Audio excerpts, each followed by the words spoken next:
I am Rebecca from ChemKnits, and I'm here today with a cotton dyeing video. Yay! You always ask me to dye more plant-based fibers, and so I'm really excited to do this project today. Before I tell you more about our yarn, I want to give a huge shout out and thank you to my lab partners today, Anna and Teresa. And Anna, happy birthday! If today isn't your birthday is really close to today. And so I hope that you have an awesome birthday. Anna and Teresa, thank you so much for being my lab partners today. So today, the cotton we are gonna dye is some 100% cotton thread. And I think I've dyed cotton thread before.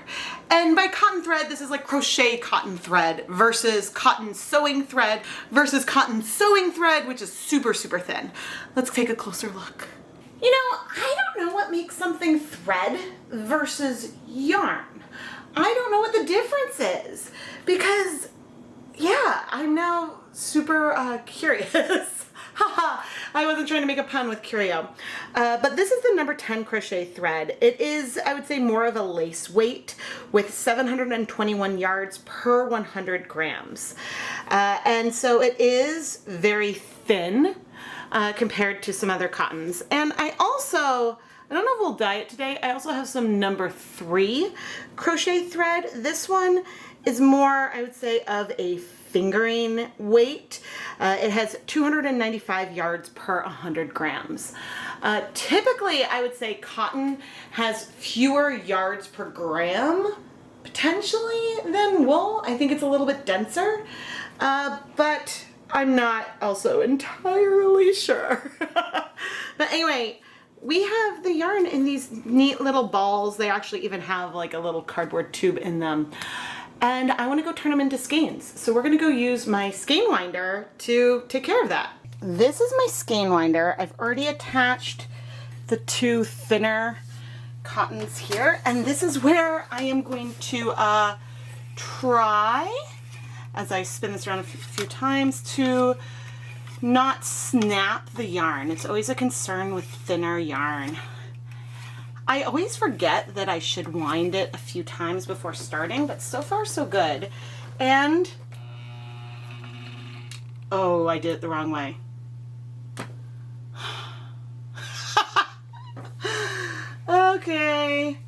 Okay, let's go back. Oh, Rebecca. This is what happens when it's been a while since I've used this. I don't have a good permanent place for her to live. You can see I'm on the floor in my office. I can't believe I went the wrong direction. I'm on the, oh dear.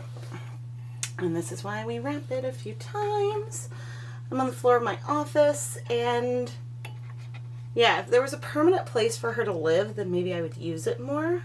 Believe it or not, okay, let's see what direction we're supposed to go.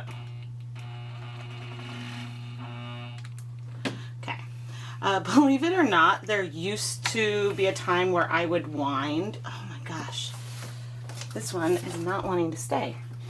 There used to be a time where I would wind almost all of the Hanukkah yarn myself by hand. And so, yeah, I would do, I mean, I guess I did the first one, which had 5 and 10 grams skeins. That I did by hand on Knitty Naughties. And then I got this and I would wind them by hand whenever I did full skeins. And then eventually I realized I should just buy my mini skeins. Okay, let's make sure we're not twisted. We're not twisted, and now shall we go? That is a little too fast. Okay, the balls are going to dance around, so I'm going to want to remove the string of my hand here.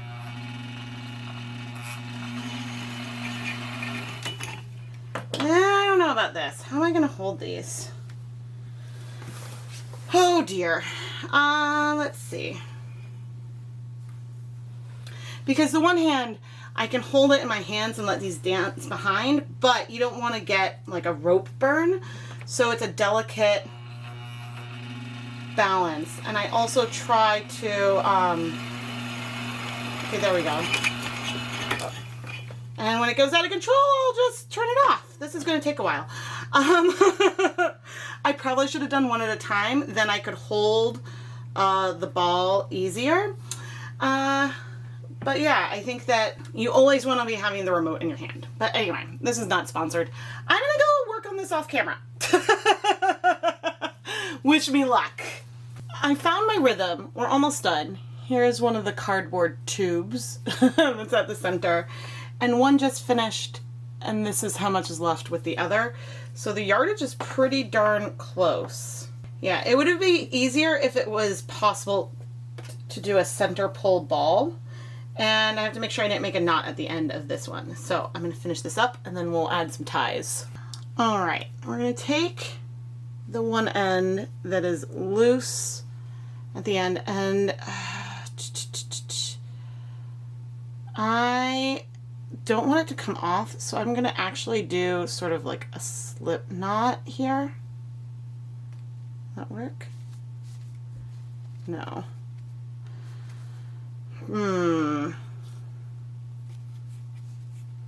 Okay, we're just going to do this very loose up here. I know the colors I want to use, but I haven't decided on the technique, and so I'm hoping I don't end up with a resist point. That's all I'm thinking about. But I will go ahead and be putting a zip tie onto this very, very shortly. It's like the one where I'm going to put the knot at the end is the one where I do not recommend starting to wind with that one. I recommend starting to wind with the one that was on the outside versus the one that started on the inside. There. Cool, that's marked. And now I just am going to lower that. I've got zip ties downstairs, but we've got our skeins. And I'm going to go ahead and wind the number 3 thread. Can I do a center pull? No. As much as I want to, the cardboard is just in the way. I wish there was no cardboard, and then it would be totally possible. All right, I am going to add a removable nylon zip tie on to each. Yes, and making sure they're separate and neat. This zip tie will help things from getting tangled.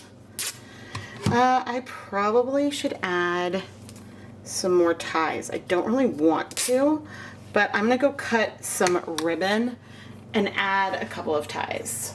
All right, I never add enough ties, and so I'm gonna do a relatively simple butterfly tie. At least that's the plan. So we're going over and under these sections, and I'm going to tie it off loosely to give plenty of space so that way the yarn can be spread out. And then I am going to trim the excess ribbon. These scissors are not great for ribbon. And so that way it shouldn't get in my way, but I'm going to add 2 of these ties to each skein. We will need to add soda ash to our yarn at some point because we're going to use fiber reactive dyes, and we want the dye to actually be able to bind to the yarn. But I'm not going to do that now. First, I'm going to go ahead and just pre-soak this overnight in plain tap water, and maybe in a couple hours we'll check the saturation to see if I need to scour it at all. And by scour, I mean use a little bit of some dish soap to just help the fibers get saturated. But so far, so good. We just don't want there to be dry patches. Again, I don't know what kind of coverage I'm going to go for on this yarn yet. I know my goal is to play around with some red and black. Of course, I don't have red dye, so I'm going to try to make a red.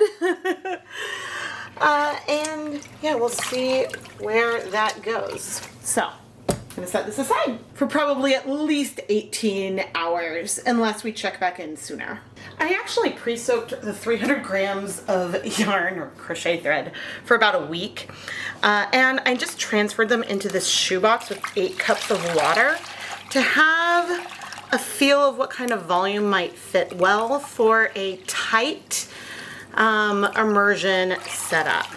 I've never really done this before with fiber reactive dyes and cotton, and so we're gonna try and see what we get. But I'm gonna go put the yarn through my spin dryer so that way it's damp, but I wanna remove a lot of the liquid that's in it already.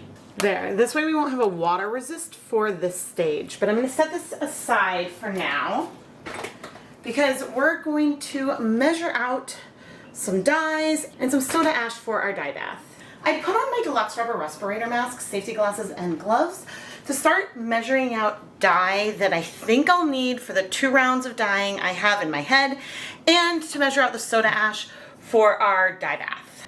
I see a lot of different instructions online, but what I'm learning is I need to use a lot more dye than I'm used to using with acid dyes on cotton. And so I measured out 8 grams of the black dye that I have, Raven. This will be for our second stage, which I think I'm going to do as twisted skeins, so all the yarn won't be exposed for the black, but we'll see how that goes. And then I measured out 4 grams of Fuchsia Red and 2 grams of lemon yellow. I don't know what ratio of pink to yellow I will need to get something that feels red, but this is a starting point and we can always go and get more dye if we think we need it. Now, as for soda ash, I did find one ratio out there that said to use, I don't know, all the ratios that I've read are confusing, but I filled the plastic bin with 8 cups of hot tap water, and then I dissolved in 6 tablespoons of soda ash. The numbers and ratios that people use for talking about fiber reactive dyes are so different from the ones I use with acid dyes that I find it challenging. Now I want to add some non-iodized salt, and I don't have very much. This isn't even an 1/8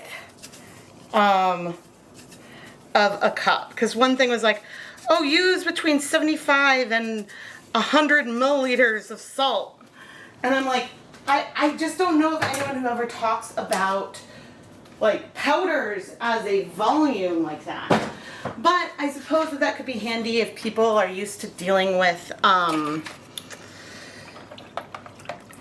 you know, if people are used to dealing, I don't know, if people don't have a scale, or because imperial and like US cup sizes are different, so I don't know. I don't know. But I do know that I want to add all of this pink. We can add a little hot water in here to rinse this out. Okay, there we go.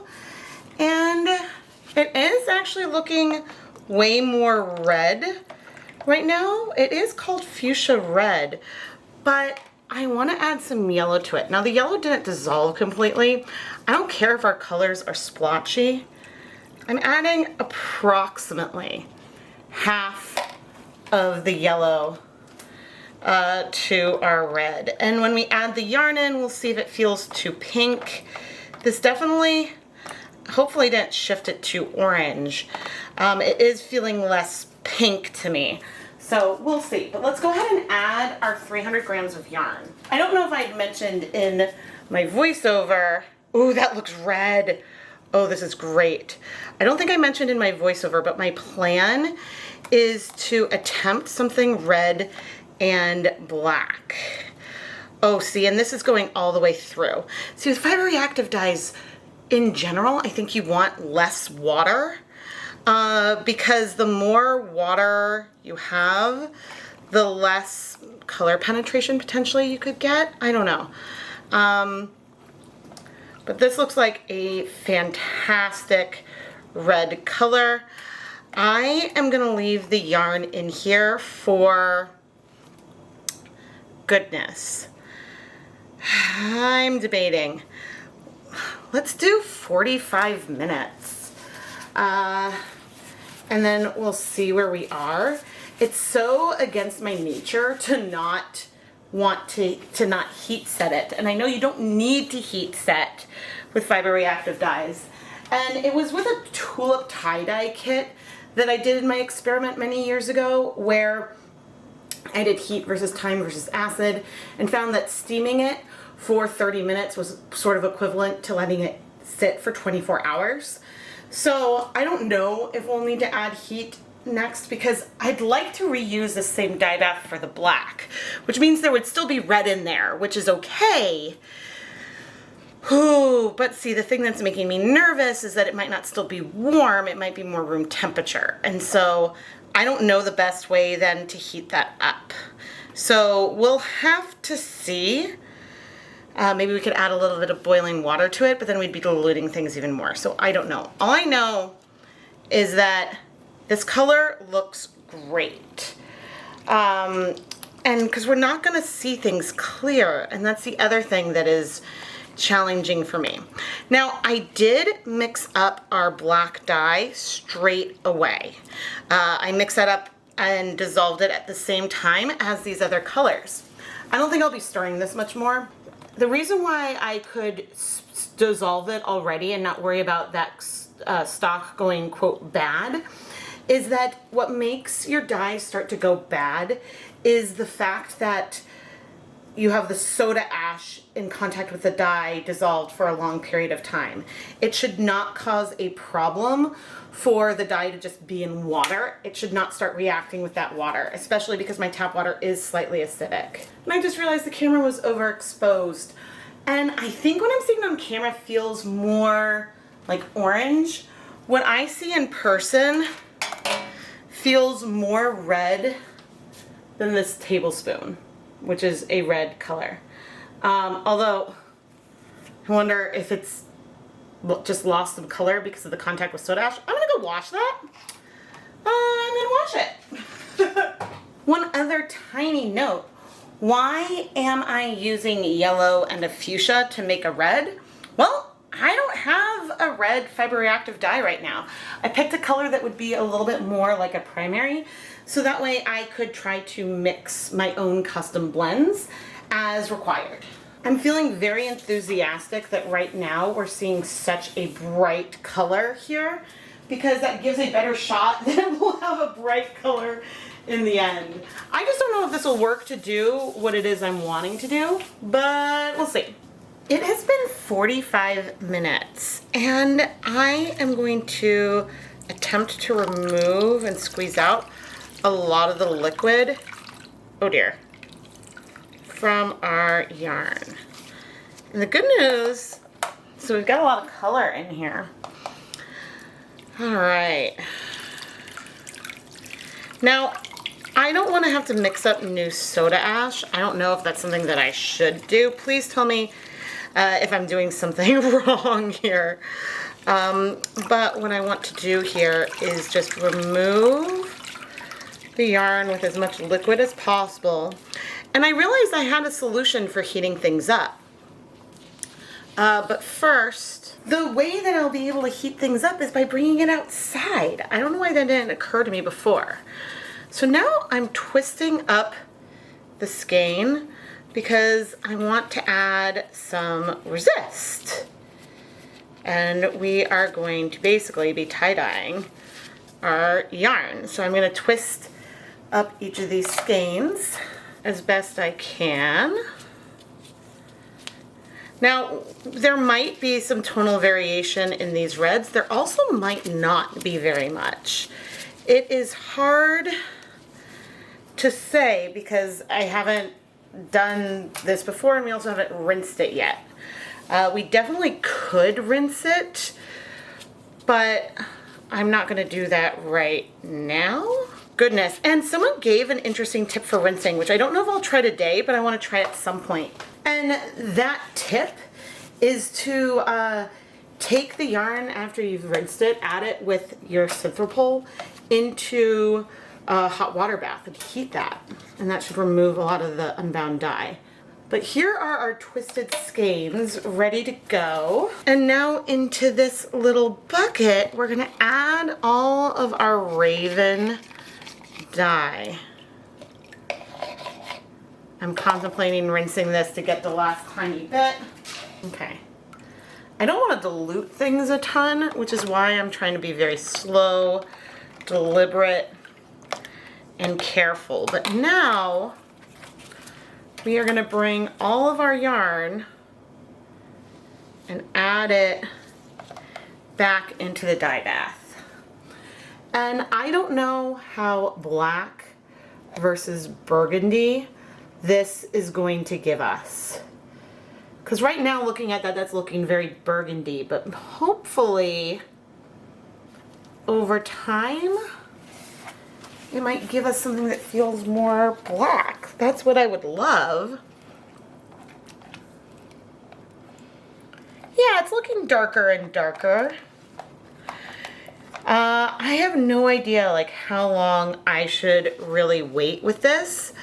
But I think what I'm going to do is place a lid on this bucket and then bring this whole setup outside, because I think it's going to be 90 degrees outside in Massachusetts today, and that should warm things up, which should hopefully help this color bind. But I guess before I do that, maybe I want to rotate the yarn in here again. All right, I don't know if it's gonna feel black in the end, but it's definitely looking more black than burgundy right now. And we might have some other resist in here from just the shoebox, and that's okay. That is totally okay. I have no problem with that. But yeah, I think I'm gonna pop a lid on, trying to not get it all over my hands, even though I did get a little. Okay, that one touch stained my skin nearly instantaneously. So I'm feeling optimistic here. I'm feeling optimistic. And I'm glad I had this inside a secondary container. This steam pan is one that was already a little bit stained from fiber reactive dyes in the past. But I'm now gonna take all this outside. It's not 90 degrees yet. It's probably maybe low 80s currently, high 70s. But it's warmer out here than it is in my house for sure. And when the sun comes back out a little bit more, the sun will also just help heat this up a little bit. It's not going to get super hot, but enough that should help things happen. It won't be completely cold water. Now, I definitely have had to go against my instinct here today. And I mean, we can peek at our yarn. That's definitely looking black. That doesn't mean it'll appear black in the end, but it's looking dark. My instinct and what I kind of wanted to do was maybe dip dye into a hot kettle on low heat so it wouldn't be too hot. But I don't know if the dyes would degrade too quickly. I'm not entirely sure what would happen. I'm comfortable steam setting cotton because I have that set up, and when I have the dye already on the yarn, like, I don't know, there's not a lot of excess water there, so I don't really know.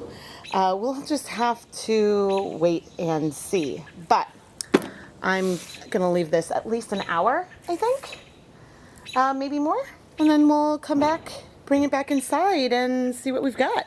Okay, we're at the sink because I'm ready to start washing our yarn. I ended up leaving it outside for 2 hours.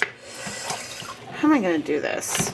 Okay, I'm gonna attempt, there we go, set down the shoebox, but I don't know if you can see that condensation on the sides. Woo woo! All right, I only have one glove on. Yeah, this water feels warm. Look at that black! All right, I'm gonna pop the yarn into the rinse bath. Oh my gosh, I'm so excited. There is so much color left in this water, and I don't know how much of it would still be useful for dyeing something. Probably not, because it was in there with soda ash. But here is our yarn, and we can see dye is coming out. That is not surprising at all. I'm not untwisting things yet. The water coming out is very much berry colored. Oh. It's like a burgundy.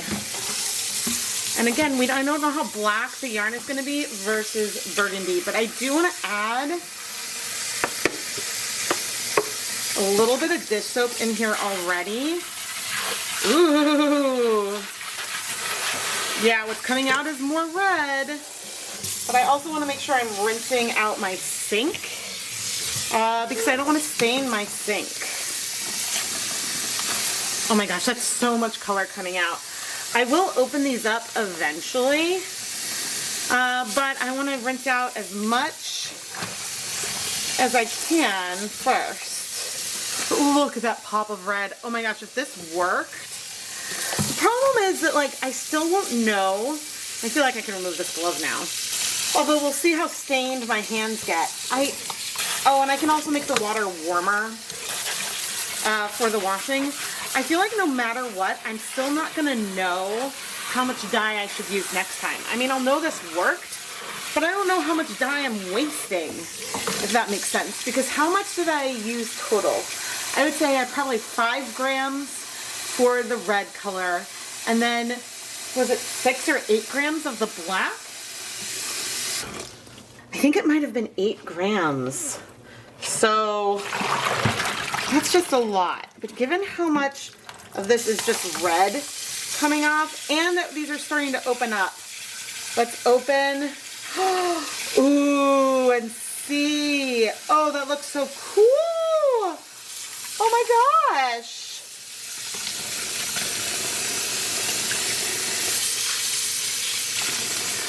The amount of red is subtle, but that is so fun and super unique as well. And so now that we have these opened, we'll be able to rinse everything out much better, I hope. But I've never had this much bleeding before. But I've also never used this much dye before. One of the reasons why there is so much rinsing involved is that cotton is so absorbent. But I'm really impressed that even though we're rinsing it, the color doesn't feel like it's getting lighter here, which to me is making me feel like we have a really nice amount of color coverage. And so that is a good sign. But this might be bleeding for a while. Goodness. I mean, we can add a little more soap, but I don't know how much good the soap will do because we want the bleeding to start to lessen. And that honestly might take a while. Okay, cotton people who gave me so much advice before, which was much, much, much appreciated. I used way more dye than my gut said to. So hopefully that is one thing that is headed in the right direction. But what else am I doing wrong? Or is this to be expected? Oh man. But yeah, this is just so much color coming out. Oh my gosh. I don't know if I've ever experienced anything quite like this. All right, I am gonna keep rinsing the yarn. We're gonna do this over and over again, and also rinsing down the sink. And yeah, then we'll come back and talk about what our next steps are. But this is a lot of bleeding. I have never had so much bleeding in my entire life. This is new and different. And I'm trying to roll with it because I'm hoping that even though we're having so much bleeding here, that this might mean we have saturated colors in the end. Oh my gosh, because in theory, when you have fiber reactive dyes and you're using soda ash on cotton, you get a covalent bond, which is not one that can be broken with washing. What we're rinsing out are bonds that are like dye that hasn't been like hasn't really struck to the yarn, hasn't formed that kind of covalent bond. And so, yeah, but we've got a very, very like dark cherry lemonade color going on here. So I washed and I washed. Occasionally I let it sit and soak, and I washed and washed and washed the yarn. And well, I guess I'll pop back in a little bit. But ultimately, even if we did have all 14 grams of dye that I weighed out, I think that's the total, on these 300 grams of yarn, that is, I guess, 4 to 5 grams of dye per 100 grams of yarn. And there's a lot rinsing out. So while this is so much more dye than I usually would use with acid dyes, it's still not an absurd amount of dye, given that some dark colors, you might go to that 4% depth of shade. So yeah, I don't know. Fingers crossed. The color is starting to get a lot lighter, and what's bleeding is more of a purple than the burgundy before. The reds still feel red, but it feels like a light red now, which, I'll be honest, is a little bit of a bummer, but the black, still feeling relatively black to me. I wish the reds could be more pigmented. And I don't know, like, if it means I should have more water, if I should have left it longer, if I should have heated it. I don't know what to do. But slowly, we are seeing a shift in the amount of bleeding. And so, you know, you can see my hand through that a bit more. There's less and less, which is great. So I'm gonna keep soaking and rinsing and everything off camera. I did a really long soak. The rinses are getting lighter, but what I wanted to show is, I don't know if this will show up, but there's some yellow notes coming through. So, I mean, I think if I was gonna do this again, I would do the red layer, put it outside overnight, and then maybe do a new soak bath rather than adding the black to the one I had already used. I mean, the black, it might be more gray or burgundy once it dries. The black is still feeling really dark. It's just the red has lightened much more. So, oh, but we are so close. Oh my goodness. Like, that compared to where we were, that is so little. But we're gonna rinse it a little bit more. The super good news is I'm not getting any pigment on my hands even when it's wet. So Teresa and Anna, I recommend, oh my gosh, that might be as clear as we could possibly get it.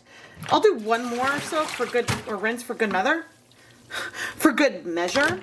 But Teresa and Anna, I recommend that once you make whatever you want to make out of this thread, that you wash it alone, and when you're blocking it, you might get some color bleeding. So just a heads up there.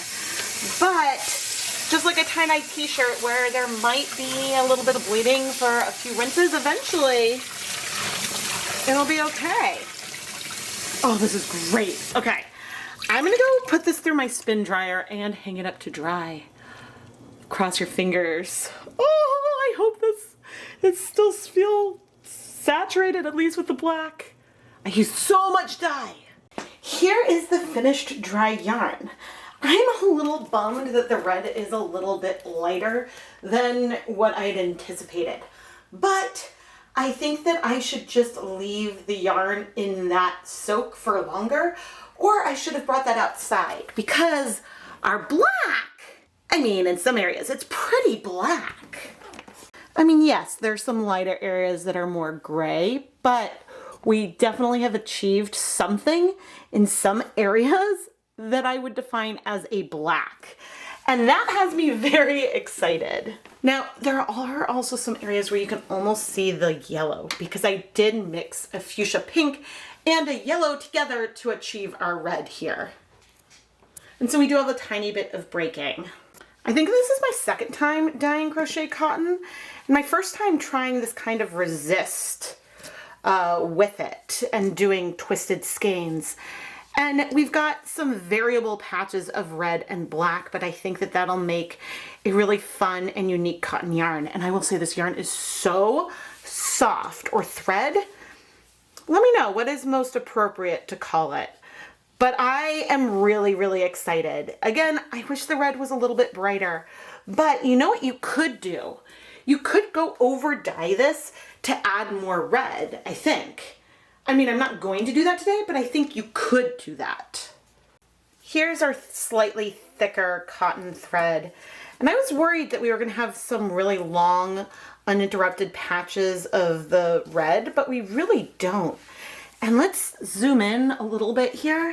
The modeling that you can see in the almost glaze is beautiful. I am so excited because sometimes trying to dye cotton, the colors spread a lot. So doing a resist like this worked so well. And of course it should work well. Think about how you tie-dye t-shirts. You're introducing resist in the way that it's folded. That's basically what we did here. It's a resist because I twisted the skeins. It's pretty funny to me how twisted up you see so little of the red when really it does make an impact in here. I think that the amount of black dye I picked was a good one. Could I have used more? Yes, but is some of the variation we have in here because we had the skeins twisted? Absolutely. And so I think that more dye might not have resulted in more coverage because some of the variation is due to the fact that the skeins are twisted up. Anna and Teresa, thank you so much for being my lab partners for today's episode of Dyepot Weekly. I really hope that you've enjoyed me attempting to dye twisted skeins on cotton like this for the first time. All right, there's an asterisk. I think I dyed a twisted skein of cotton in an indigo vat once, but that was different because that was a natural dye, not fiber reactive dyes like we're doing right now. Happy birthday, Anna. And Anna and Teresa, thank you again for being my lab partners. I know this video is coming out towards the end of October, but right now it is July. And I have to say, I'm excited with all of this fiber reactive cotton dyeing content I've done so far this year. Excited enough that I want to do more. And who knows, maybe through August and September, there may have been some other videos, or there might be some more coming up. So if you want to see me explore more fiber reactive loveliness, please let me know down in the comments below. I am Rebecca from ChemKnits, and I always post at least 2 videos every single week, but every month we have live dyeing live streams, occasional unboxings, the Dyepot PS series, and more. So it ends up on average being more than 2 videos a week, and you don't want to miss any of it. So subscribe and turn on notifications so you never miss a new video. And if you're looking for ways to help support the content here, you can join to become a channel member and get fun badges and custom emotes that you can use in comment sections and in live chats. Or you can head over to the ChemKnits Creations Etsy shop and buy some yarn that has been featured in one of my videos. But again, the biggest way you can support the content here is by watching and engaging with these videos. Thank you so much for watching.